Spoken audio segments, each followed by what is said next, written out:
السلام عليكم ورحمة الله وبركاته. الحمد لله نحمده ونستعينه ونستغفره ونعوذ بالله من شرور أنفسنا ومن سيئات أعمالنا. من يهده الله فلا مضل له ومن يضلله فلا هادي له. وأشهد أن لا إله إلا الله وحده لا شريك له وأشهد أن محمدا عبده ورسوله أما بعد. கண்ணியத்திற்குரிய எல்லாம் வல்ல அல்லாஹுவின் நல்லடியார்களே, அல்லாஹுவின் அருள் பொங்கும் புனிதம் நிறைந்த ரமலான் மாதத்தில் கடந்த 10 நாட்களாக அமல்களை குறித்த நம்முடைய பார்வைகளை சீர் செய்து கொள்ளக்கூடிய ஒரு அருமையான தலைப்பின் கீழ் பல்வேறு தகவல்களை தொடராக நாம் பார்த்தோம். அதன் அடுத்தபடியாக அண்ணல் நபியின் அழகிய வரலாறு பிறப்பு முதல் இறப்பு வரை என்ற தலைப்பு இங்கே தேர்வு செய்யப்பட்டிருக்கிறது. வரலாறு என்ற தலைப்பை பொறுத்தவரை மனித சமூகத்திற்கு மிக மிக அவசியமான முக்கியத்துவம் வாய்ந்த ஒரு தலைப்பு இந்த தலைப்பு. பொதுவாகவே நபிமார்களுடைய வரலாறு என்பதை தாண்டி உலகத்திலே மனிதனுக்கு வரலாறுகள் அவசியமானது. கடந்த காலத்திலே வாழ்ந்த மனிதர்கள் நிகழ்காலத்திலும் எதிர்காலத்திலும் வாழ இருக்கிற மனிதர்களுக்கு விட்டு சென்றிருக்கிற பாடங்கள், படிப்பினைகள். வரலாறு என்பது வெறுமனே கடந்த காலத்திலே வாழ்ந்து சென்ற மனிதர்களை பற்றி, யார் வாழ்ந்தார்கள், யார் ஆண்டது, எப்பொழுது ஆண்டார்கள், எப்பொழுது தோற்று போனார்கள் என்பதை மட்டுமே படிக்கின்ற பாடம் அல்ல வரலாறு. கடந்த காலத்திலே வாழ்ந்த மனிதர்கள் செய்த தவறுகளை நமக்கு சொல்லி காட்டி அந்த தவறுகளை நாம் செய்யாமல் இருப்பதற்கு தேவையான அறிவுரைகளை வரலாற்றிலிருந்து நாம் பெற்றுக்கொள்ள முடியும். அதுபோல கடந்த காலத்திலே வாழ்ந்த மனிதர்களுடைய நல்லறங்களை நமக்கு எடுத்துக்காட்டி அந்த நல்லறங்களை செய்வதன் வழியாக நம்மை மேம்படுத்திக் கொள்வதற்கு உதவுகிற ஒன்று வரலாறு. எனவே வரலாறு என்பது மனித வாழ்க்கைக்கு அத்தியாவசியமான ஒன்று. இன்னும் ஒருபடி மேலாய் போய் சொல்வதாக இருந்தால், சமூகத்திலே சில நேரங்களில் உயர்வாக பேசப்பட வேண்டிய சமூகத்தை மிக மிக தாழ்வாக இழிவுபடுத்துவதற்கு கூட வரலாற்றை தான் பயன்படுத்துகிறார்கள். இன்றைக்கு நம்முடைய இந்திய சமூகத்தில் எடுத்துக்கொண்டால், முஸ்லீம்கள் ஒரு தாழ்ந்தவர்களாக, தேசப்பற்றற்றவர்களாக அல்லது தேச விரோதிகளாக இப்படியெல்லாம் சித்தரிக்கப்படுவதை பார்க்கிறோம். அதனுடைய பின்னணியில் என்ன என்று பார்க்கும் பொழுது வரலாறு அதற்கு ஒரு காரணமாக அமைந்திருக்கிறது. வரலாற்றை சில பேர் கையில் எடுத்து தப்பும் தவறுமாக அதை திரித்து, கடந்த காலத்திலே வாழ்ந்த முஸ்லீம் மன்னர்கள் எப்படி இருந்திருக்கிறாங்க, எல்லாம் ரொம்ப கொடுமை பண்ணி இருக்கிறாங்க, இந்துக்களை எல்லாம் வெட்டினாங்க, கொன்னாங்க, இப்படியாகவெல்லாம் பொய்யான தகவல்களை எழுதி வச்சு அதை பள்ளிக்கூடத்தில் கல்லூரிகளில் படித்து கொடுத்த உடனே அதை படிக்கக்கூடிய மாணவர்களுடைய உள்ளத்தில் முஸ்லீம்கள் மீது ஒரு தப்பான அபிப்பிராயம் தானாகவே உண்டாயிடுச்சு. நம்முடைய முன்னோர்களை இவ்வளவு தூரம் கொண்டு குவிச்சிருக்கிறாங்க போல இருக்குது, அவங்க முஸ்லீம்கள் சகிப்புத்தன்மை இல்லாதவங்க, அவங்க மார்க்கத்தில் இப்படியெல்லாம் சொல்லப்பட்டிருக்குது அப்படின்னு நம்மை பற்றிய ஒரு தப்பான அபிப்பிராயம் அவங்களுடைய உள்ளத்துல உண்டாகிறதுக்கு வரலாற்றை தான் ஒரு ஆயுதமாக எடுத்திருக்கிறார்கள். அப்ப நாம இன்றைக்கு விமர்சிக்கப்படுவதன் பின்னணியில் வரலாறு தான் இருக்கிறது. அது மாதிரி திருமறை குர்ஆனை நீங்கள் எடுத்து பார்த்தால் வரலாற்றுக்கு ரொம்ப முக்கியத்துவம் கொடுக்கிறான் அல்லாஹ். ஏராளமான வசனங்கள் குர்ஆன்ல சொல்லப்பட்டிருக்கிற அறிவுரைகள், எச்சரிக்கைகள், அதுக்கு பயன்படுத்தின வசன அளவை விட வரலாறுகளை சொல்வதற்காக பயன்படுத்தப்பட்டிருக்கிற வசனங்களுடைய அளவு அதிகம். ஏராளமான நபிமார்களுடைய வரலாறு, தனி மனிதர்களுடைய வரலாறு, தனித்த சமூகங்களுடைய வரலாறு, நல்லவர்களின் வரலாறு, கெட்டவர்களின் வரலாறு, எக்கச்சக்கமான சரித்திர செய்திகளுடைய தொகுப்பு திருமறை குர்ஆன் என்று சொல்லலாம். அவ்வளவு அதிகமாக அல்லாஹ் குர்ஆன்ல வரலாற்றை பல இடங்கள்ல பேசியிருக்கிறான். குர்ஆனை நீங்க எடுத்து பார்த்தீங்கன்னா எந்த அத்தியாயத்தை எடுத்தாலும் வரலாறு சம்பந்தமான ஒரு குறிப்பு நேரடியாகவோ அல்லது மறைமுகமாகவோ இருக்கும். நேரடியா சிலர் பேசியிருப்பான், நேரடியா பேசலன்னா கூட மறைமுகமாகவாவது எந்த அத்தியாயத்திலையும் வரலாறு சம்பந்தமான ஒரு தகவல் இருந்துகிட்டே இருக்கும். உதாரணமா அல்ஹம்து சூரா எடுத்து பாருங்க. அல்ஹம்துலில்லாஹி ரப்பில் ஆலமீன் முதல்ல அல்லாஹ் ஆரம்பிக்கிறான், அல்லாஹ்வை புகழுகிறான். அர் ரஹ்மான் ரஹீம், அளவற்ற அருளாளன், நிகரற்ற அன்புடையவன். மாலிகி யௌமித்தீன், தீர்ப்பு நாளின் அதிபதியாக இருக்கிறான். ஈயாக்க நஅபுது வ ஈயாக்க நஸ்தஈன், இறைவா உன்னையே நாங்கள் வணங்குகிறோம், உன்னிடமே நாங்கள் உதவி தேடுகிறோம் அப்படின்னு நம்முடைய வாக்குறுதியை, உறுதிமொழியை கொடுக்கிறோம். அதுக்கப்புறம் இஹ்தின ஸிராத்தல் முஸ்தகீம் அப்படின்னு அல்லாஹ்விடத்துல ஒரு துவா செய்யறோம், எங்களுக்கு நேரான வழியை காட்டு, துவா செய்யறோம். அடுத்து நீங்க பாத்தீங்கன்னா ஸிராத்தல் லதீன அன்அம்த அலைஹிம் கைரில் மக்லூபி அலைஹிம் வலல்லாலீன், அந்த நேரிய வழி எப்படிப்பட்ட வழின்றதை சொல்லும் பொழுது கைரில் மக்லூபி அலைஹிம், யார் மீது நீ கோபப்பட்டாயோ அவங்களுடைய வழி இல்லை, வளல்லாலின் வழிகட்டு போனாங்களே அவங்களுடைய வழியும் இல்லை, அண்ணாம்த அலைஹிம் யார் மீது நீ அருள் புரிந்தாயோ அவர்களுடைய வழி, அப்படிப்பட்ட ஒரு வழியை காட்டு அப்படின்னு சொல்லும் பொழுது 3 வகையான மனிதர்களை பற்றிய வரலாறு மறைமுகமாக இங்கு சொல்லப்படுகிறது. அல்லாஹ்வுடைய அருள் பெற்றவர்கள்ங்கிற ஒரு செய்தியும் அதில் ஒரு குறிப்பு இருக்கிறது. அல்லாஹ்வுடைய கோபத்திற்கு ஆளானவர்கள் அந்த மாதிரி ஒரு குறிப்பு அந்த அத்தியாயத்தில் இடம்பெற்றிருக்கிறது. வழிகட்டு போனவர்கள் வழிகேடர்கள் அப்படிங்கிற ஒரு சாராரை பற்றிய குறிப்பு அதில் இருக்கிறது. அப்படி பார்த்தா ஒரு வகையில மறைமுகமாக ஒரு வரலாற்று செய்தி அல்ஹம்து சூராவுக்குள்ள இடம்பெறுகிறது. அல்ஹம்து சூராவை தாண்டி நீங்க அப்படியே சூரத்துல் பக்ராவுக்குள்ள போங்க, அதனுடைய துவக்கத்துல இறை அச்சமுடையவர்களை பற்றி எல்லாம் பேசுவான். அதுக்கு பிறகு இறை மறுப்பாளர்களை பற்றி பேசுவான். அதன் பிறகு இரட்டை வேடம் போடுகிற முனாஃபிக்குகளை பற்றி பேசுவான். அதுக்கப்புறம் பனு இஸ்ரவேலர்களை பற்றி பேசுவான். பனு இஸ்ரவேலுடைய வரலாறு போய்கிட்டே இருக்கும். 100கணக்கான வசனங்கள்ல பேசிக்கொண்டே இருப்பான். ஈசா நபியை பத்தி, மரியம் அலைஹிஸ்ஸலாத்தை பத்தி, சக்கரியா அலைஹிஸ்ஸலாத்தை பத்தி, யஹ்யா அலைஹிஸ்ஸலாத்தை பத்தி அப்படியே வரலாறு போய்கிட்டே இருக்கும். அதுக்கப்புறம் இப்ராஹிம் அலைஹிஸ்ஸலாத்துடைய வரலாறு ஆரம்பமாகும். இந்த மாதிரி அப்படி நெடுக 2 வசனங்கள் அறிவுரை வந்தால் அடுத்த 4 வசனங்கள் வரலாறாகத்தான் திருக்குர்ஆன் நெடுகிலும் இருப்பதை பார்க்கிறோம். இப்படி நீங்க எந்த அத்தியாயத்தை எடுத்து பார்த்தாலும் வரலாறு என்பது ஒரு பிரதானமான ஒரு இடத்தை பெற்றிருக்கிறது திருமறை குர்ஆனில். ஏன் அல்லாஹ் ரப்புல் ஆலமீன் இவ்வளவு முக்கியத்துவம் கொடுத்திருக்கிறான்? வரலாற்றுக்கு அல்லாஹ் ரப்புல் ஆலமீன் இவ்வளவு முக்கியத்துவம் கொடுத்திருக்கிற காரணம் என்ன என்று யோசித்து பார்த்தால் அதனால் கிடைக்கக்கூடிய பாடங்களும் படிப்பினைகளும் தான். இன்னும் சொல்வதாக இருந்தால் பல்வேறு வரலாறுகளை சொன்னதோடு மட்டும் இல்லாமல் அந்த வரலாறுகளை தனித்தனியாக ரசூலுல்லாஹ்வை கூப்பிட்டு இந்த வரலாறு அவங்களுக்கு சொல்லுங்க, அந்த வரலாறு அவங்களுக்கு சொல்லுங்க, அப்படி தனித்தனியாவே எல்லாம் பாடம் நடத்துறான். உதாரணமா சொல்றதா இருந்தா 26வது அத்தியாயம் 69 89 வரைக்கும் உண்டான வசனங்கள்ல இப்ராஹிம் அலைஹிஸ்ஸலாத்தை பத்தி அல்லாஹ் பேசுறான். அதை பேச துவங்கும் போது எப்படி பேசுறான்? ஒத்துலு அலைஹிம் நபா இப்ராஹிம், இப்ராஹிமுடைய வரலாற்றை அவர்களுக்கு நீங்கள் எடுத்து கூறுங்கள். இது காலலி கௌமிஹி மாதா, அவர் தன்னுடைய தந்தைக்கும் தன்னுடைய சமுதாயத்தையும் பார்த்து கேட்டார், மாதா அபுது, எதை நீங்கள் வணங்குகிறீர்கள் அப்படின்னு இப்ராஹிம் அலைஹிஸ்ஸலாம் கேட்டாங்க. அப்ப அந்த மக்கள் சொன்னாங்க, நாங்க சிலைகளை தான் வணங்குறோம் அப்படின்னாங்க. சிலைகள் கேட்குமா பார்க்குமா உதவி செய்யுமான்னு சொல்லிட்டு இவங்க எதிர்கேள்வி கேட்டாங்க. இந்த வரலாறு எல்லாம் எல்லாம் பேசுறான். இதை பேச துவங்குறதுக்கு முன்னாடி ஃபர்ஸ்ட் எப்படி இன்ட்ரடக்ஷன் கொடுக்கறான் அல்லாஹ் அப்படின்னா, ஒத்துலு அலைஹிம் நபா இப்ராஹிம், இப்ராஹிமுடைய வரலாற்றை அவர்களுக்கு எடுத்து கூறுவீராக, வரலாறு சொல்லுங்க அப்படின்னு அல்லாஹ் போதிப்பதை பார்க்கிறோம். அதே போல ஆதம் அலைஹிஸ்ஸலாத்துடைய வரலாறு, அவங்களுடைய பிள்ளைகளுடைய வரலாற்றை பற்றி சொல்லும் பொழுது நாமெல்லாம் கேள்விப்பட்டிருப்போம். அவங்களுக்கு 2 பிள்ளைங்க இருந்தாங்க. அவங்க ஒரு வணக்கத்தை செஞ்சாங்க. அதுல ஒருத்தருடைய வணக்கத்தை அல்லாஹ் ஏற்றுக்கொண்டான், இன்னொருத்தருடைய வணக்கத்தை அல்லாஹ் ஏற்றுக்கொள்ளல. உடனே ஏற்றுக்கொள்ளாதவர் ஏற்றுக்கொண்டவருடைய உன்னை நான் கொல்ல போறேன்னு சொல்லிட்டு கொன்னு விட்டாரு. இப்படி வரலாறு போகிறது. இது அல்லாஹ் சூரத்துல் மாயிதாவுல 5வது அத்தியாயம் 27வது வசனத்துல அல்லாஹ் சொல்றான். அதை சொல்ல ஆரம்பிக்கும் போது எப்படி ஆரம்பிக்கிறாங்கன்னா, ஒத்துலு அலைஹிம் நப அப்னை ஆதம பில் ஹக்கி, அவர்களுக்கு ஆதமுடைய 2 பிள்ளைகளின் உண்மை வரலாற்றை எடுத்து கூறுவீராக. அதுல நிறைய செய்தி இருக்குது, பாடம் இருக்குது, சொல்லுங்க. இது கர்ரபா குர்பானன் ஃபத்து குப்பில மின் அஹதிஹிமா வலம் யுத்தகப்பல் மினல் ஆகர், இருவரும் ஒரு நல்லறத்தை செய்தார்கள், அவர்களில் ஒருவரிடமிருந்து அது ஏற்றுக்கொள்ளப்பட்டது, இன்னொருவரிடத்திலே அது ஏற்றுக்கொள்ளப்படவில்லை.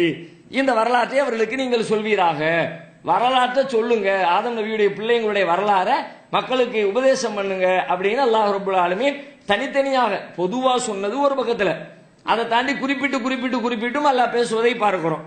அதே போல 10வது அத்தியாயம் 71வது வசனம், அதுல அல்லாஹ் சொல்றான், நூஹ் நபி பத்தி பேசுறான். ஒத்துலு அலைஹிம் நபா நூஹ், நூஹ் நபியுடைய வரலாற்றை அவர்களுக்கு எடுத்து சொல்லுங்கள். இது காலலி கௌமிஹி யா கௌமி இன்கான கபுர அலைக்கும் மகாமி வ தذكீரி பிஆயாத்தில்லாஹி ஃபஅலல்லாஹி தவக்கல்து ஃபஅஜ்மிஉ அம்ரக்கும் வ ஷுரகாக்கும். நூஹ் தன்னுடைய சமூகத்தை பார்த்து சொன்னார், என் சமுதாயமே, நான் இங்கே இருப்பதும் அல்லாஹ்வுடைய வசனங்களை கொண்டு உங்களுக்கு எச்சரிக்கை செய்வதும் உங்களுக்கு சிரமமா இருக்குதா?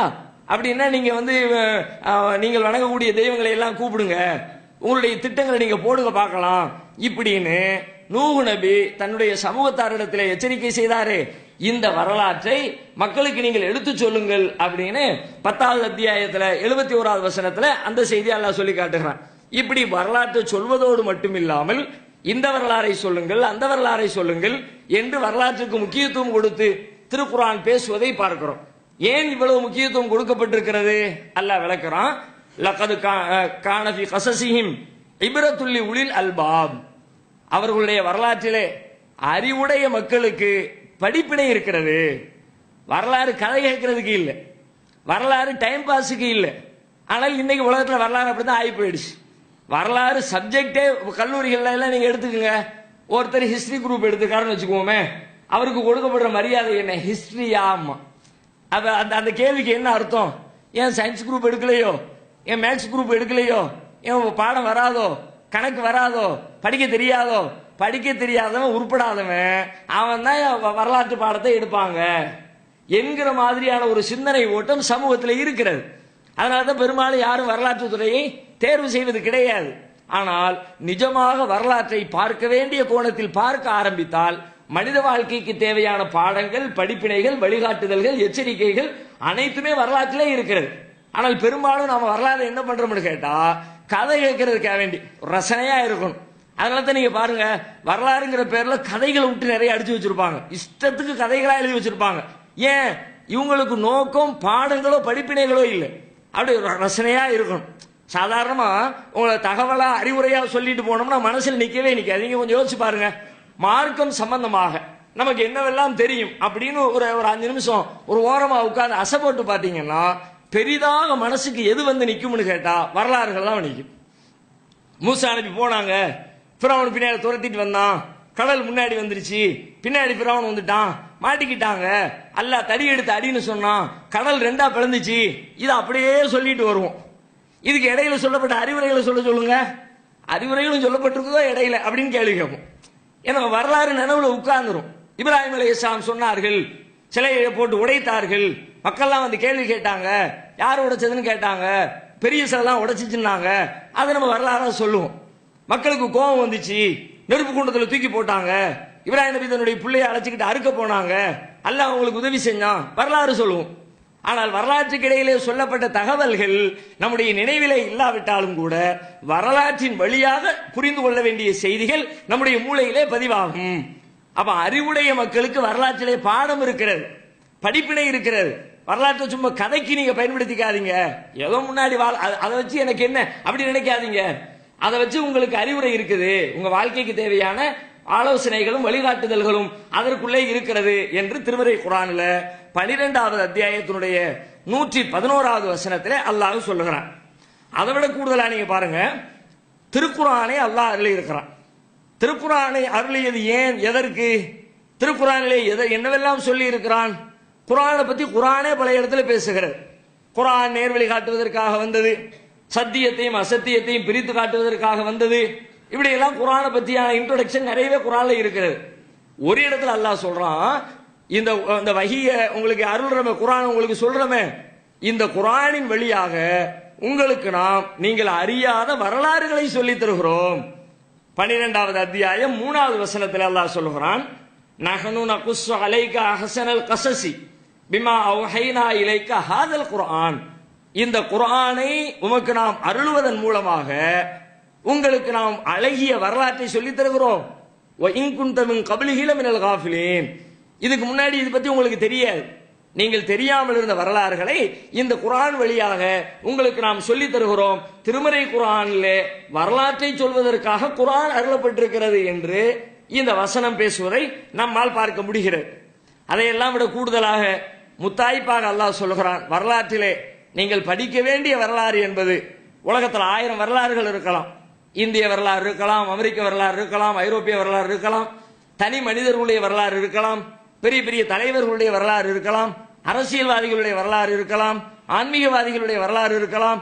1000 வரலாறு இருந்தாலும் நீங்க தேடி பிடிச்சு படிக்க வேண்டிய வரலாறு எது என்று கேட்டால் இறை தூதர்களுடைய வரலாறு, நபிமார்களுடைய வரலாறு. அந்த வரலாற்றை நீங்க படிங்க, அதனால நிறைய நன்மை இருக்கிறது. என்னவெல்லாம் இருக்கிறது? வகுல்லன் நகுஸ்ஸு அலைக மின் அம்பாயிர் ருசுல்.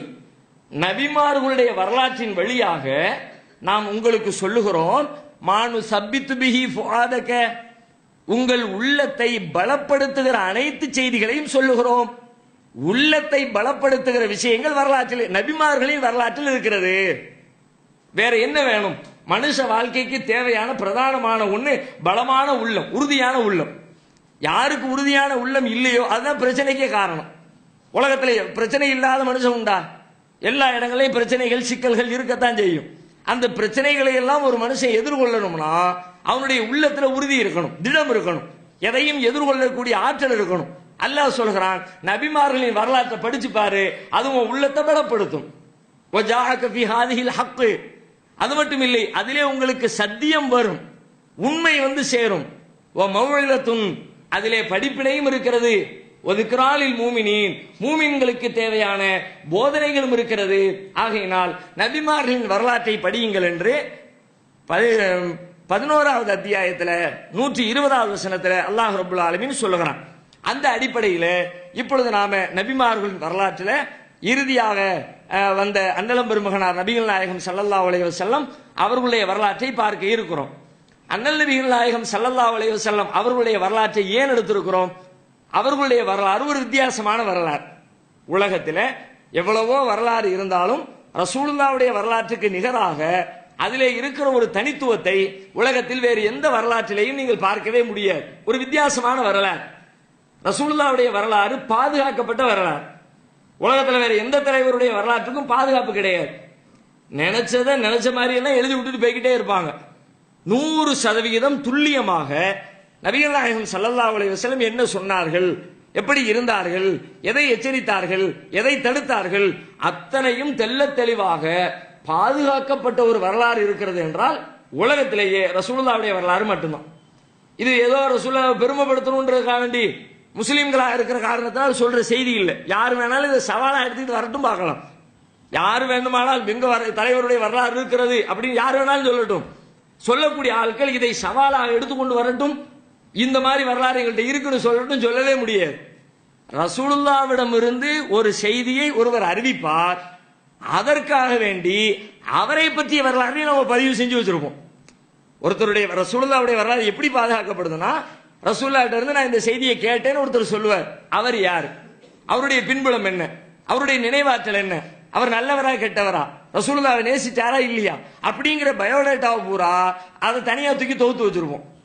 இப்படி லட்சக்கணக்கான மனிதர்களுடைய வரலாற்றை, நபிகள் நாயகத்தின் வரலாறை தெரிந்து கொள்வதற்காக வேண்டிய பல லட்சக்கணக்கான மனிதர்களுடைய வரலாற்றை நாம பாதுகாத்து வைத்திருக்கிறோம். இது ரசூலுல்லாஹ்வுக்கு மட்டுமே உண்டான பிரத்யேகமான ஒரு தனித்தன்மை. உலகத்தில் வேற எந்த தலைவருக்கும் இப்படிப்பட்ட ஒரு நிலையை நீங்க பார்க்கவே முடியாது. அது மட்டும் இல்லாமல் ரசூல் ஸல்லல்லாஹு அலைஹி வஸல்லம் அவர்கள் அவங்களுடைய வரலாற்றில் கற்பனைகளுக்கோ பொய்களுக்கோ இடமே கிடையாது. துல்லியமா உள்ளபடி பதிவு செய்யப்பட்டிருக்கிறது. உலகத்தில் நீங்க பார்க்கலாம், எந்த தலைவருடைய வரலாறு எழுதப்பட்டாலும் வரலாறுன்னு எழுதுனதே பெரும்பாலும் ஒருத்தர் ரொம்ப பெருசா காட்டுறதுக்கு தான் எழுதி வைப்பாங்க. அவர் எவ்வளவு பெரிய ஆளு தெரியுமா, அவர் என்னெல்லாம் செஞ்சாரு தெரியுமா, அவர் செஞ்ச சாதனை என்ன தெரியுமா அப்படின்னு ஒருத்தர் ரொம்ப மிகைப்பட புகழ்வதற்காக, அவரை மனித தன்மையை விட்டு அப்பாற்பட்டு உயர்த்தி சொல்வதற்காக, இதுக்காகத்தான் பெரும்பாலும் வரலாறுகளை எழுதி வைக்கிறார்கள். சில வருடங்களுக்கு முன்னாடி ஆனந்த விகடன் பத்திரிகையில ஒரு கேள்வி ஒன்று கேட்கப்பட்டுச்சு.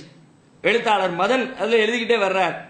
அவர்கிட்ட ஒரு கேள்வி கேட்கிறாங்க, நீங்க நம்ம தமிழ் மன்னர்களுடைய வரலாறுகளை எல்லாம் ஒரு புத்தகமா தொகுத்தா நல்லா இருக்குமே, தமிழர்களுக்கு அது பயன்படுமே, சேர சோழ பாண்டிய அப்படி எல்லாம் நிறைய மன்னர்கள் வாழ்ந்திருக்கிறாங்க, இளைய தலைமுறைக்கு அவங்கள பத்தி தெரியல, நீங்க சொன்னா நல்லா இருக்குமேனு ஒரு கேள்வி முன்வைக்கப்படுகிறது. அப்ப அவர் அதுக்கு பதில் சொல்றாரு, இல்ல அதெல்லாம் வரலாறுலாம் எழுத முடியாது. ஏன்னு கேட்டா, நம்ம ஊர்ல எழுதப்பட்டிருக்கிற வரலாறு கல்வெட்டு எல்லாமே கதையும் கப்சாவமா தான் இருக்குது. சொல்லிட்டு அதுக்கு ஒரு உதாரணம் சொல்றாரு, நிறைய உதாரணங்கள் அவர் சொல்றாரு. அதுல ஒண்ணு சொல்றாரு, எத்தனையோ அரசர்களுடைய கல்வெட்டு இருக்குல்ல, எந்த அரசனுடைய கல்வெட்டிலேயாவது அவன் மேற்கொண்ட போரில் அவன் தோல்வி அடைஞ்சிருப்பான்ல, அவன் தோத்த செய்தியை அவனுடைய கல்வெட்டுல பார்க்கவே முடியல. எந்த மன்னனா இருந்தாலும் தோக்கவும் செஞ்சிருப்பான், ஜெயிக்கவும் செஞ்சிருப்பான். 2 போர்ல ஜெயிச்சிருந்தான்னா ஒரு போர்ல தோத்துருப்பான்.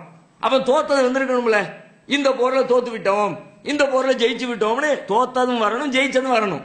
ஆனா மன்னர்களால் உருவாக்கப்பட்ட எந்த கல்வெட்டிலேயும் எந்த செப்பு பட்டயத்திலேயும் தான் தோற்று போய்விட்ட செய்தியை மன்னர்கள் பதிவு செய்யவே இல்லை. பிறகு எப்ப கண்டுபிடிக்கிறோம், இன்னொரு மன்னனுடைய கல்வெட்டை படிக்கும் போது அவன் சொல்லுவான்ல, இவனை ஜெயிச்சேன்னு எழுதியிருப்பான்ல, அப்பதான் தெரியும் கல்லப்பையும் தோத்திருக்கான் போல இருக்கு.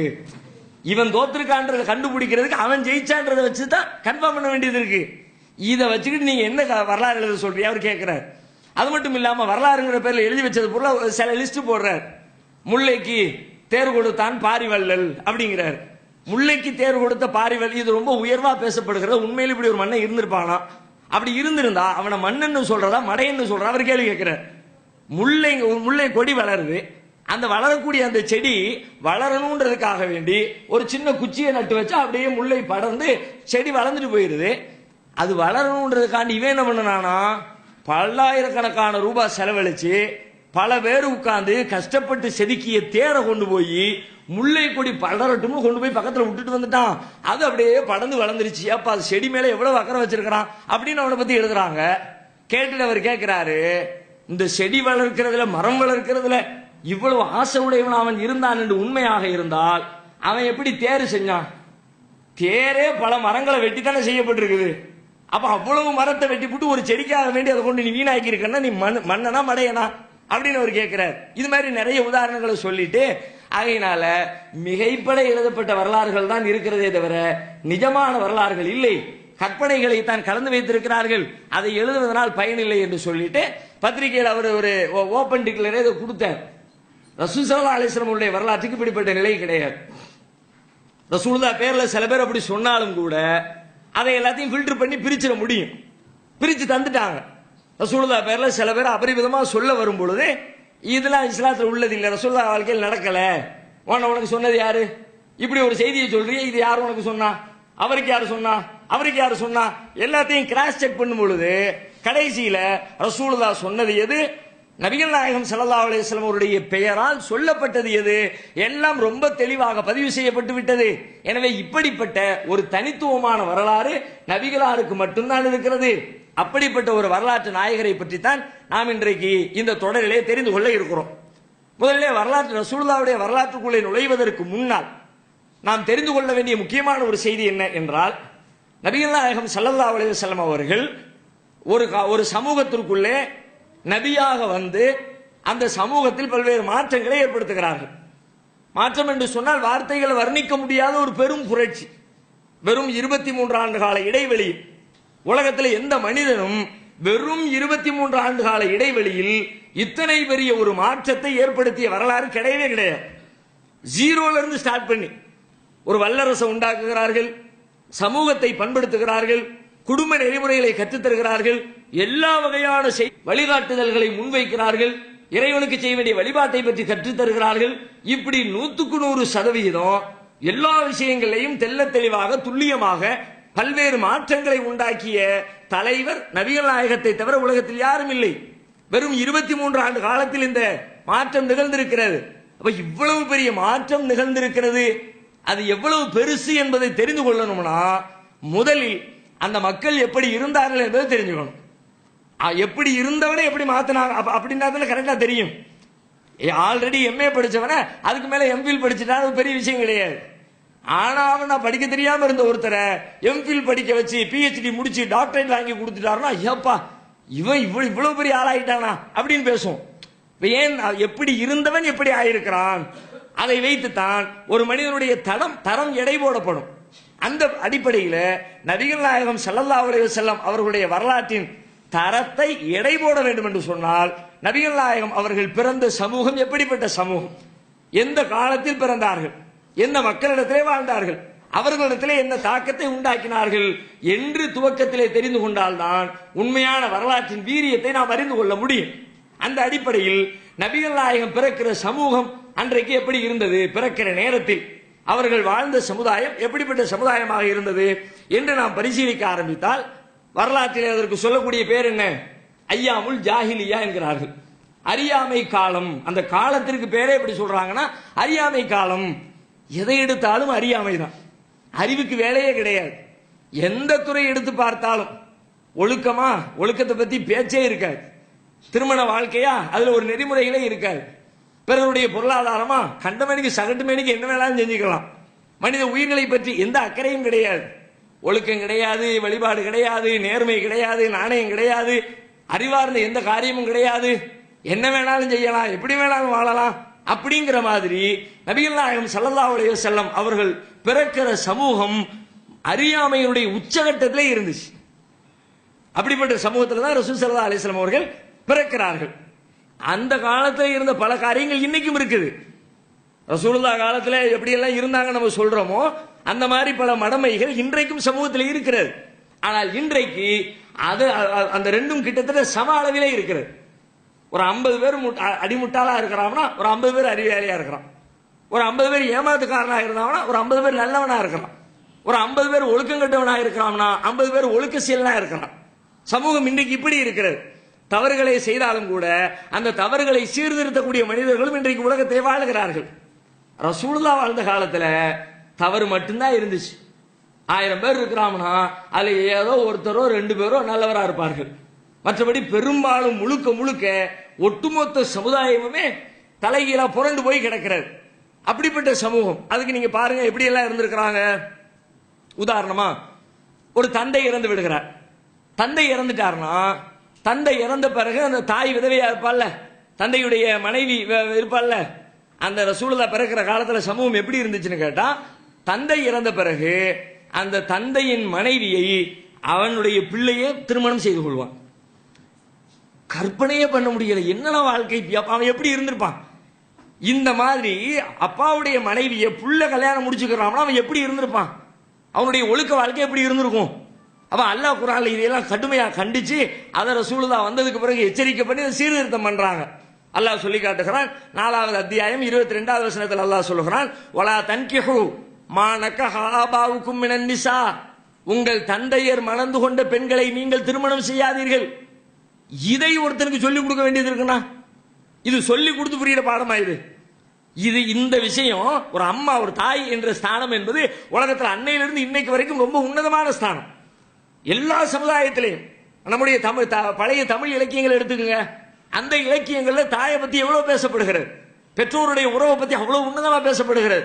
உலகத்தினுடைய எந்த இலக்கியத்தை எடுத்து பார்த்தாலும் அந்த உறவுக்கு நிகராக எந்த உறவும் இல்லை என்று பேசப்படுகிறது. எந்த அளவுக்கு பேசுவாங்க, தாயை கடவுளுடைய ஸ்தானத்தில் வச்செல்லாம் பல சமுதாயத்தில் பேசுறாங்க. அதனால தானே அம்மா காலில் போய் விழுறாங்க. தாய்க்கு இணையான தெய்வம் இல்லைங்கிறாங்க. அப்ப தாயிரு சிறந்த கோவிலும் இல்லைன்னு சொல்லிட்டு பழமொழி எல்லாம் எழுதி வச்சிருக்கிறாங்க. அதெல்லாம் என்ன காரணம், தாய் என்பது நமக்காண்டி எவ்வளவு சிரமப்பட்டு இருக்கா, நம்மளை வயிற்றுல வச்சு கஷ்டப்பட்டு பெத்தெடுத்து இருக்கிறா, நம்முடைய வளர்ச்சிக்காக வேண்டி பாடுபட்டு இருக்கிறா. அதையெல்லாம் வைத்து ரொம்ப புனிதமான உன்னதமான உறவாக போற்றப்படுகிற அந்த உறவை திருமணம் செய்யாதே என்று ஒரு சமூகத்திற்கு சொல்லிக் கொடுக்க வேண்டிய தேவை வந்திருக்கிறது என்றால் அந்த சமுதாயம் ஒழுக்கத்தில் எந்த அளவுக்கு சீர்கெட்டு போயிருக்கும். அதே மாதிரி பாருங்க, இன்னும் சொல்றாங்க, ஆயிஷா ரலியல்லாஹு அன்ஹா சொல்றாங்க திருமணத்தை பத்தி. அந்த காலத்துல எப்படி எல்லாம் திருமணம் பண்றாங்க, எதுக்கெல்லாம் திருமணம்னு பேர் வச்சிருக்கான் பாருங்க. ஆயிஷா நாயகி சொல்றாங்க 4 வகையான திருமணம் இருந்துச்சான். ஒரு திருமணம் என்னன்னு கேட்டா, சாதாரணமா இப்ப நாம திருமணம் முடிக்கிற மாதிரி பெண்ணை பேசி மகர் கொடுத்து முறைப்படி திருமணம் செய்து கொள்வது, இது ஒரு வகையான திருமணம். இன்னொரு வகை திருமணமா, அது என்ன திருமணம் அப்படின்னா, கல்யாணம் முடிச்சு புருஷன் முன்னாடி குடும்பம் நடத்திக்கிட்டு இருப்பாங்க. திடீர்னு புருஷன்காரனுக்கு மண்டையில கிறுக்கு பிடிக்கும். அவன் என்ன செய்வான், எனக்கு நல்ல ஒரு குலப்பெருமை நிறைந்த வாரிசு எனக்கு தேவை. அதுக்கு என்ன பண்றது, ஊர்லயே ரொம்ப பெரிய பிரமுகர்களாக யார் கருதப்படுவார்களோ மனைவியை அவங்க வீட்டுக்கு அனுப்பி விட்டுரு. அங்க போயிட்டு வா, அவங்க கூட குடும்ப வாழ்க்கையில் ஈடுபட்டுட்டு வா. எதுக்குன்னு கேட்டா, அதன் வழியாக எனக்கு பிறக்கக்கூடிய குழந்தை நல்ல ஒரு செழிப்பான குழந்தையாக, சமூக அந்தஸ்துள்ள குழந்தையாக, சமூகத்தில் மதிக்கப்படுற குழந்தையாக அது இருக்கும். அதனால அவன் வழியா எனக்கு ஒரு புள்ள கிடைக்கட்டும்னு சொல்லிட்டு கட்டிய கணவனே தன்னுடைய மனைவியை இன்னொருவனிடத்திலே அனுப்பி வைத்து குழந்தை பெறுவதற்கு ஏற்பாடு செய்துவிட்டு அதுக்கு அவன் வச்சுக்கிட்ட பேர் என்னன்னு கேட்டா கல்யாணமா, திருமணமா. எதுக்கு பேரு தமிழ்ல சொல்லுவாங்கல்ல, விளக்கமாத்துக்கு பேரு பட்டு குஞ்சமான்னு சொல்லுவாங்கல்ல, அந்த மாதிரி கூட்டி கொடுக்கிற காரியத்துக்கு பேர் திருமணம்னு வச்சிருக்கிறான. இது ஒரு திருமணமா. அதே மாதிரி இன்னொரு வகை திருமணம். அது என்ன திருமணம், 10க்கும் குறைவான ஆண்களோடு ஒரு பெண் இல்லறத்தில் ஈடுபடுவாளாம். ஈடுபட்டு விட்டு அவள் கருத்தரிச்சு குழந்தை உண்டாயிட்டான்னா, குழந்தை பெற்ற பிறகு 10 பேரையும் கூப்பிட்டு விட்டு அந்த 10 பேர்ல இவன் செலக்ட் பண்ணுவான், இவன் ஓம்புள்ளதான் அப்படிமா. உடனே அவன் மறுக்க முடியாது, ஆமா நம்மளும் தானே இருந்திருக்கிறோம், சரி மணி ஏத்துக்குவான். இது ஒரு வகையான திருமணம். அதே மாதிரி எந்த எண்ணிக்கை வரைகிற எதுவுமே இல்லாம பேசாம ஓபன் டிக்ளேர், பாம்பேல ரெட் லைட் ஏரியா மாதிரி யார் வேணாலும் வரலாம், யார் வேணாலும் போகலாம் அப்படின்னு சொல்லிட்டு, அதுக்கு பிறகு குழந்தை பிறந்த பிறகு அந்த குழந்தையினுடைய அங்க அடையாளங்களை வைத்து ஆளை தேடி பார்க்கறது. மூக்கு பாரு, அவன் மூக்கு மாதிரியே இருக்கு, அப்ப அவன் தான் தாப்பேன், இந்த அப்படி இது ஓன் புள்ளதான். உடனே அந்த பிள்ளை அவனை அந்த தகப்பனை சார்ந்ததாக ஆக்கப்பட்டு விடும். இப்படி ஒரு வகையான திருமணம் இருந்துச்சு. இதுக்கு பேர் திருமணமா? இது ஒரு ஒழுக்கமான சமூகத்தில் இதை கற்பனை செய்ய முடியுமா? இன்னைக்கு ஒழுக்கம் சீர்கெட்டு போச்சு, கெட்டு போச்சுங்கிறோமே. இன்னைக்கு உலகத்தில் எங்கேயாவது இப்படி நடக்குதா? எங்கேயுமே இப்படிப்பட்ட ஒரு கொடுமையை நாம பார்க்க முடியாது. நபிகள் நாயகம் ஸல்லல்லாஹு அலைஹி வஸல்லம் அவர்கள் எந்த சமூகத்திலே பிறந்தார்களோ அந்த சமுதாயம் அவர்கள் நபியாக ஆவதற்கு முன்பு இந்த நிலையில் தான் இருந்திருக்கிறது என்கிறார்கள் அன்னை ஆயிஷா ரலியல்லாஹு அன்ஹா அவர்கள். இந்த செய்தி புகாரியில 5127வது செய்தியாக பதிவு செய்யப்பட்டிருப்பதை பார்க்கிறோம். அதே போல குழந்தை பிறந்துருச்சு, பெண் குழந்தை பிறந்து விட்டால், இன்னைக்கும் பெண் குழந்தை பிறந்துச்சுன்னா பெண் குழந்தைய தாழ்வாக நினைக்கக்கூடிய ஒரு சமூகம் இன்னைக்கும் இருக்கிறது. பெண் குழந்தை பிறந்தா ஏன் அப்படி நினைக்கிறான்? பொம்பளை பிள்ளைய பிடிக்காமலாம் அப்படி இல்லை. பொம்பளை பிள்ளை பிறந்துருச்சுன்னா வரதட்சணை கொடுக்கணும், அதை கட்டி கொடுக்கணும், அதுக்கு ரொம்ப கஷ்டப்படணும். இப்படி ஒரு பிள்ளை பிறந்துருச்சே, அது நமக்கு பெரிய செலவு வைக்குமே என்பதற்காக வேண்டி பெண் குழந்தையை வெறுக்கிறார்கள். மற்றபடி பொம்பளை பிள்ளையை வேண்டாம்னு யாரும்லாம் சொல்றது கிடையாது. ஆனால் நபிகள் நாயகம் அவர்கள் பிறக்கின்ற அந்த சமூகம் எப்படி இருந்துச்சு அப்படின்னா, பெண் குழந்தை என்று சொன்னால் ஆக அருவருப்பாக, ஆக இழிவாக, பொருளாதார சிக்கல்லாம் கிடையாது. பொம்பளை பிள்ளைங்கிறது ஒரு இழிவு, ஒரு கேவலம். எந்த அளவுக்கு கேவலம்? ஒரு சமுதாயத்தில் அந்தஸ்து பெற்ற ஒரு மனுஷன் ஏதோ ஒரு தப்பு செஞ்சு மாட்டிக்கிட்டான்னு வச்சுக்குவோம், அவன் வெளியில தலை காட்டுறதுக்கு எவ்வளவு யோசிப்பான். ஐயோ இப்படி ஆயிடுச்சே, எல்லாருக்கும் தெரிஞ்சு அசிங்கமா போயிருமே, வெளியில பேப்பர்ல போட்டு விட்டானுல, வாட்ஸ்அப்ல பரப்பிட்டானுல, வெளியில தலை காட்ட முடியாத, எங்க அப்பா பாப்பாரு, அம்மா பாப்பாரு, அப்ப வெக்கத்துல தலை குனிஞ்சு நிப்பானே. அந்த மாதிரி ஒருவனுக்கு பெண் குழந்தை பிறந்து விட்ட செய்தி சொல்லப்பட்டால் அவன் அப்படிப்பட்ட ஒரு கேவலத்தை அவன் அடைந்து விட்டதாக நினைக்கிறான். அப்படி அவங்க நினைச்சாங்க. அல்லாஹ் குர்ஆன்ல சொல்லி காட்டுகிறான், வைதா புஷ்ரா அஹதுஹும் பில் உன்சா வல்ல வஜ்ஹுஹு முஸ்வத்தம் வஹுவ கலீம். அவர்களில் ஒருவனுக்கு பெண் குழந்தை பிறந்து விட்டது என்று நற்செய்தி சொல்லப்பட்டால் வல்ல வஜ்ஹுஹு முஸ்வத்தம் வஹுவ கலீம், அவனுடைய முகம் கருத்து கவலைப்பட்டு இப்படி ஆயிடுச்சே என்று அவன் நினைக்கிறான். எத்தவாராமினல் கோமின் சூயிமா புஷ்ரபிஹி, அவனுக்கு சொல்லப்பட்ட இந்த செய்தியினால் சமூகத்திலிருந்து ஒதுங்கி வாழ ஆரம்பிக்கிறான். மக்கள் முன்னாடி தலகாட்ட முடியாத, அண்ணன் முன்னாடி போய் எப்படி நிக்கிறது, ஏன்னா பொம்பளை பிள்ளைய பத்தில இருந்து நிக்கிறியடா அப்படின்னு நம்மளை பார்த்து கேட்பாங்களே, அப்படிங்கிற மாதிரி சமூகத்தை விட்டு ஒதுங்க ஆரம்பிக்கிறான்.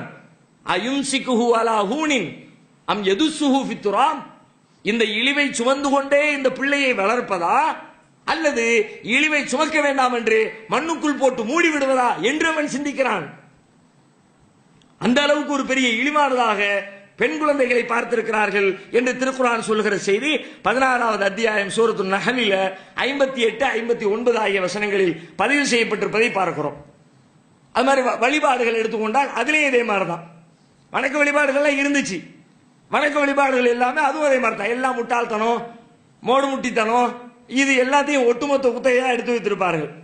உதாரணமா காபா அவர்களுடைய புனிதமான ஒரு ஆலயம், மதிப்பார்கள், ரொம்ப முக்கியமான ஒரு ஆலயம், அதுக்கு எந்த கேடும் வந்துடக்கூடாது, அதை பாதுகாக்கணும், அப்படியெல்லாம் ரொம்ப அக்கறையோடு இருப்பார்கள்.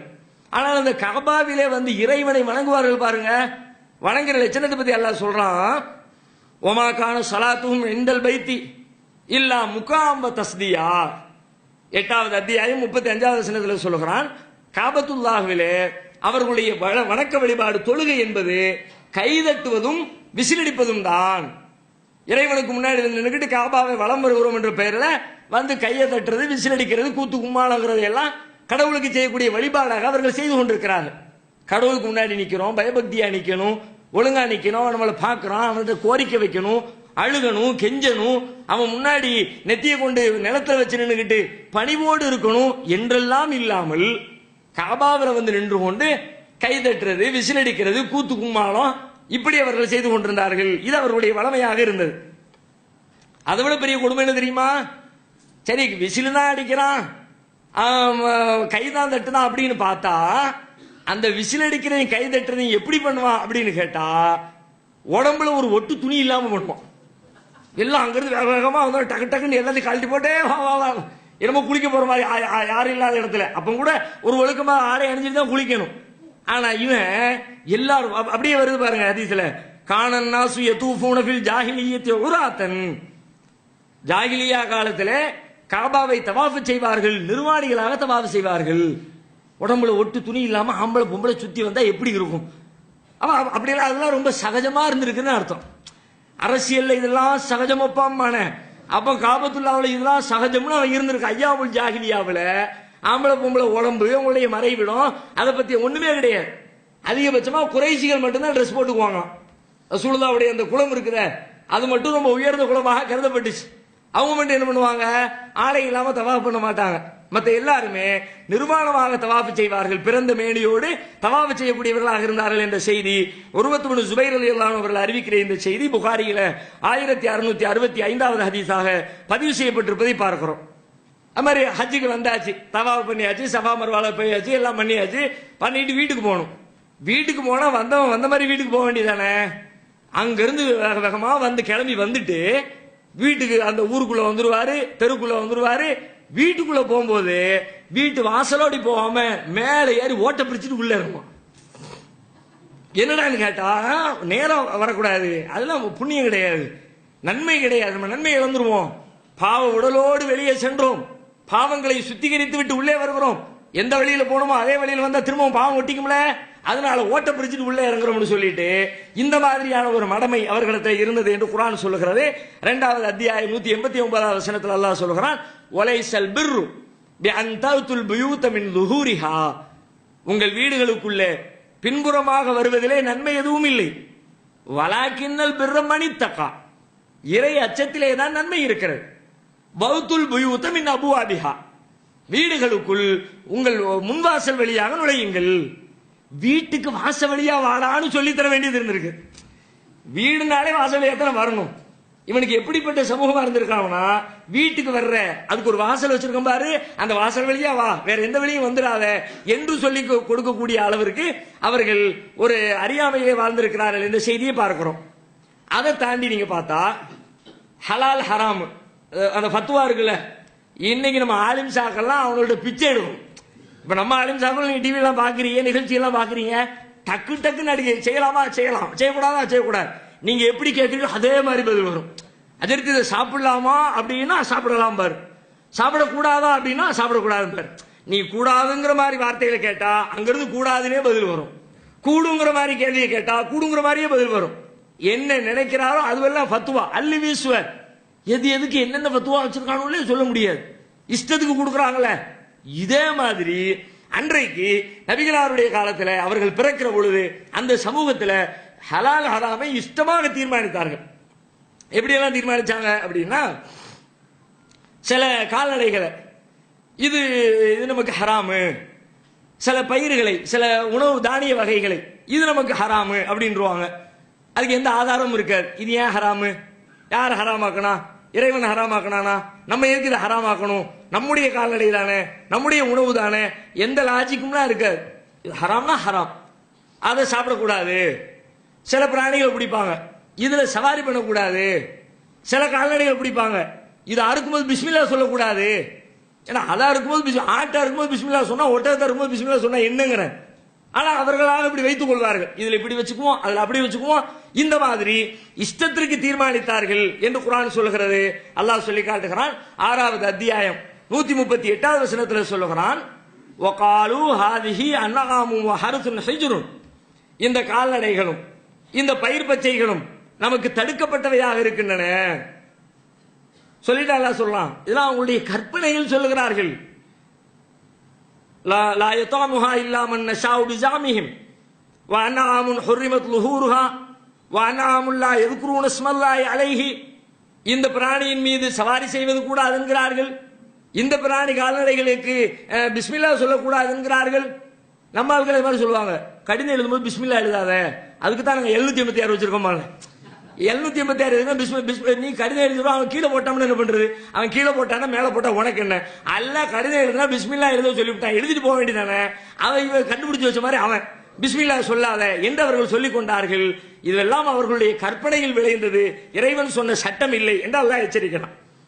அதே மாதிரி சில கால்நடைகளை பிடிப்பார்கள், பிடிச்சி சொல்லுவான், இது வயிற்றுக்குள்ளே இருக்கிற இந்த பிராணி ஹாலிசத்துல் இது கூறினா, ஆண்கள் மட்டும்தான் சாப்பிடுவோம், ஒமு ஹர்ரமுன் அலா அஸ்வாஜினா, பெண்களுக்கு இது ஹராம். யாருப்பா சொன்னா, அதெல்லாம் கேட்காத, நாம சொன்னதான் தீர்ப்பு, 18 பட்டியை கூட்டியாச்சு, பஞ்சாயத்தில் அறிவிச்சாச்சு, இவ்வளவுதான் முடிவு. ஆம்பளைக்கு தான் இந்த வயிற்றில் இருக்கிற பிராணிகள், பெண்களுக்கு கிடையாதுன்னு சொல்வார்கள்.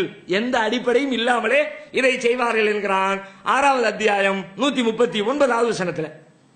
அதை விட இன்னொரு கூத்து என்னன்னு கேட்டா, திடீர்னு இந்த நேர்ச்சை பண்றது, அவங்களுடைய கால்நடைகள் பயிர் பச்சைகள்ல பங்கு வைப்பாங்க. என்ன பங்குன்னு கேட்டா, இது நமக்கு, இது அல்லாவுக்கு, இது நம்ம தெய்வங்களுக்கு, இப்படி பங்கு வைப்பார்களாம். அல்லாஹ் சொல்றான், வஜஅலு லில்லாஹி மிம்மா தரா மினல் ஹர்ஸி வல் அன்ஆமி நஸீபன்.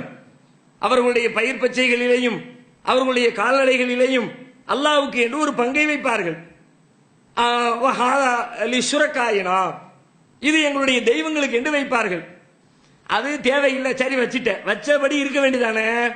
வச்சபடி இருக்காம அவர்களுடைய அல்லாஹ்வுக்கு என்று வைத்தது இருக்குதே, தேவைப்பட்டா அதை எடுத்து தெய்வங்களுக்கு கொடுப்பார்கள். தெய்வங்களுக்கு என்று வைக்கப்பட்டது எதுவோ அதை அல்லாஹ்வுக்கு கொடுக்க மாட்டார்கள். சாமா யஹ்குமூன், என்ன தீர்ப்பு சொல்கிறார்கள். ஏன்னா அல்லாஹ்வுக்கு வச்சதை நான் யாருக்கும் கொடுக்க மாட்டேன்னு சொன்னா கூட மனசு ஆறிடும். அல்லாஹ்வுக்குன்னு ஒன்று வச்சுக்கிட்டு தேவைப்பட்டா அதை அடுத்தவனுக்கு பிடிக்க கொடுக்குற, ஆனா அடுத்தவனுக்கு கொடுத்த உடனே அல்லாஹ்வுக்கு கொடுக்க மாட்டேன்னு சொல்றியே, இது நியாயமா என்று அல்லாஹ் ரப்பல் ஆலமீன் அந்த மக்களை பார்த்து கேட்கிறான். 6வது அத்தியாயம் 136வது வசனத்துல இந்த செய்தியை அல்லாஹ் சொல்லி காட்டுகிறான். இப்படி நிறைய வருகிறது. அதே போல ரசூல் ஸல்லல்லாஹு அலைஹி வஸல்லம் சொல்றாங்க, அர்பஉன் ஃபி உம்மத்தி மின் அம்ரில் ஜாஹிலியா, 4 காரியங்கள், என் சமூகத்திலே இருக்கிற 4 காரியங்கள், அறியாமை கால பழக்க வழக்கங்கள், லா யத்ருக்கூன ஒண்ணு, பெரும்பாலான மக்கள் அதை விட்டு விடுவதில்லை.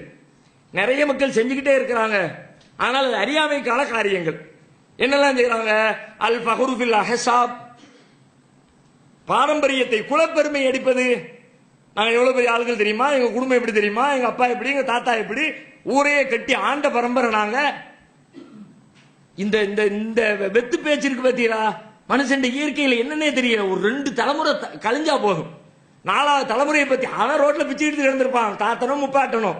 இவன் விடுவான் கதை, எங்க ஊரே கட்டி ஆண்டு ஊருக்கே சோறு போட்ட பரம்பரை, இன்னைக்கு நாங்க விதிவாசம் இப்படி உட்கார்ந்துகிட்டு இருக்கோம். இதுவெல்லாம் பாரம்பரிய பெருமை. இது ஒரு முஸ்லீம் இடத்துல இருக்கக்கூடாது. இது அறியாமை கால பழக்க வழக்கம். ரசூலுல்லாஹ் சொல்றாங்க, நிறைய பேர்ட்ட இருக்குது, ஆனா இருக்கக்கூடாது. அல் ஃபஹ்ரு ஃபில் அஹ்சாப், குலப்பெருமை அடிக்கிறார்கள். வத்தகனு ஃபில் அன்சாப், அதே மாதிரி பாரம்பரியத்தை சொல்லியே குறை சொல்லுகிறார்கள். உன்னை பத்தி தெரியாதா, உன் தாத்தனை பத்தி தெரியாதா, உன் தாத்தன் கோயில்ல திருடுறான், உங்க அப்பா முதலாளி கிட்ட திருடுறான், நீ என்கிட்ட திருடுற, அடே திருட்டு போய் வம்சம் தானடா நீ அப்படிமா.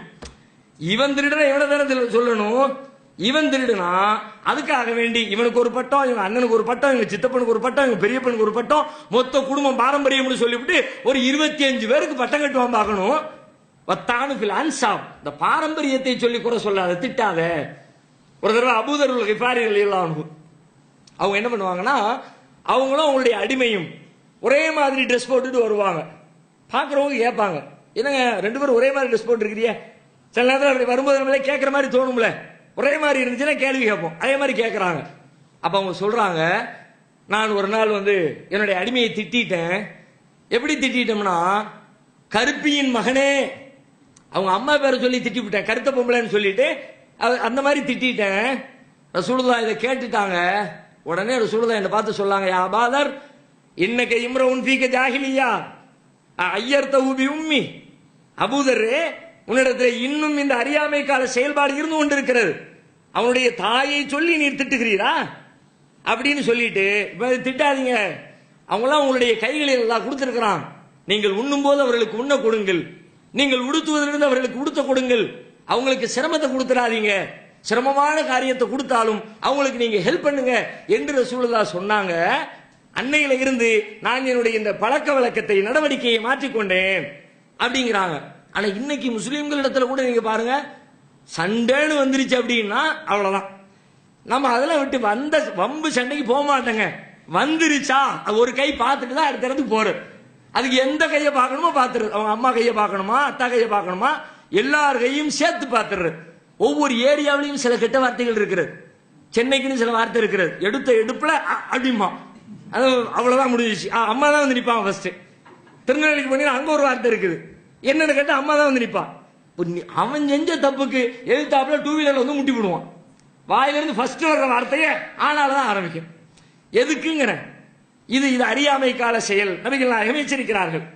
ஒல் இஸ்திஸ்காவு பின் நுஜூம், நட்சத்திரங்களை கொண்டு மழை தேடுவது அறியாமை கால செயல். ஒன் நியாஹத்து, ஒப்பாரி வைத்து அழுவது அறியாமை கால செயல் என்று ரசூல் ஸல்லல்லாஹு அலைஹி வஸல்லம் சொல்லுகிற இந்த செய்தி முஸ்லிம் என்ற ஹதீஸ் கிரந்தத்தில் 1700வது செய்தியாக பதிவு செய்யப்பட்டிருப்பதை பார்க்கிறோம். இது மாதிரி நிறைய இருக்கிறது.